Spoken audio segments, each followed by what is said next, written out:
Selam dostum. Menimчә синең һич шиксез Хроники Нарнии, Аватар, Кинг Конг киноларын караганың яисә алар турында ишеткәнең булса да бардыр. Аларны караган саен табигать матурлыгына, шиксез болыннарга, биек тауларга сокланып туеп булмый. Күп кенә режиссерларны җәлеп иткән кайсы ил турында сүз барганын беләсеңме? Бүген без синең белән иң матур, экологик яктан иң чиста илләренең берсе Яңа Зеландиягә сәяхәт итәбез.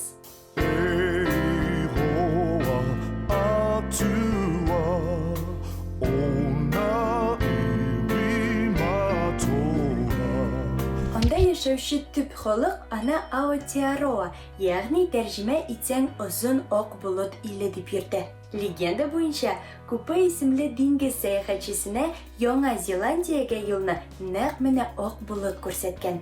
Яңа Зеландия территориясенә 700ләп утрау керә. Шуларның арасында сиңа да бик яхшы таныш булган Баунди утраулары. Әлеге архипелаг без күрергә ияләнгән тропик утраулардан бик аерыла. Анда һәр вакыт салкын һәм җилле. Мәсәлән, февральдә максималь һава температурасы +11 градус. Давыл, судан калкып торучы боз, пингвин, түләннәр – бу утрау өчен гадәти күренеш. Яңа Зеландия. Картаны борып карасак, итеккә охшаган кебек. Достым, син дә шулай күрәсеңме? Тагын кайсы ил итекне хәтерләтә әле?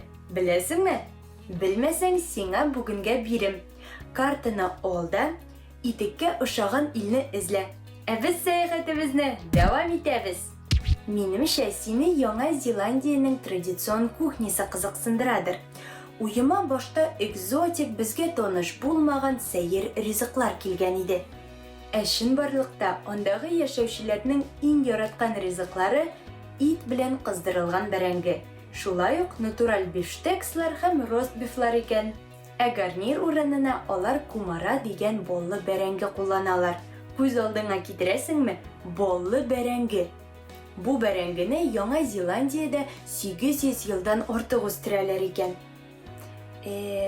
Аларга безнең яшь авыл бәрәңгесен ашатып каратырга иде. Истәлекле матур урыннарга килгәндә исә, аларны санап бетереп тә булмый. Мәсәлән, Яңа Зеландиянең башкаласы Веллингтон шәһәре. Хәтереңдә калдыр, Яңа Зеландиянең башкаласы Веллингтон. Аның озынлыгы бары тик 2 километр. Шуңа күрә син рәхәтләнеп, мин бөтен шәһәрне җәяү уздым дип әйтә алачаксың. Аңа да карамастан, әлеге шәһәрдә симфоник оркестр, опера театры, халык биюләре мәктәбе, ботаник бакчасы, зоопарк, планетарий, атаклы парламент бинасы урнашкан. Барысы да ничек сыйып беткән икән. Яңа Зеландиядә Окленд дигән шәһәргә барырга онытмагыз. Ул чын мәгънәсендә җилкәннәр шәһәре һәм бөтен илләр өчендә порт булып тора. Биредә дөньяның иң биек манараларының берсе Sky Tower урнашкан. Аның биеклеге 328 метр. Сәяхәтчеләр өчен бу манара үзенә күрә бер ориентир булып тора диләр.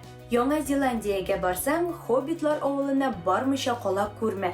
Властелин колец, Хоббит фильмнары өчен бу авылны махсус төзегәннәр. Әлеге авыл вакытлыча декорация буларак кына картоннан һәм фанер такталардан эшләнмәгән. Чын авыл төзегәннәр. Никадәр көч һәм вакыт киткәнен чамалыйсыңдыр инде. Маорилар, Яңа Зеландиядә яшәүче халык шулай атала. Җирле легендалар, җырлар һәм биюләр белән якыннан танышасың килсә, сиңа Ротуа шәһәренә барырга кирәк. Яңа Зеландия аборигеннарының мәдәният үзәге нәкъ шунда урнашкан. Күлләр, шарлавыклар, бозлыклар дисеңме? Яңа Зеландиядә барысы да, хәтта сарыклар шоуы да бар. Һәркем үзенә җаны теләгән шөгыль таба алачак. Достым, дөнья буенча сәяхәтебезне тиздән дәвам итәрбез. Ә бүгенгә сау бул!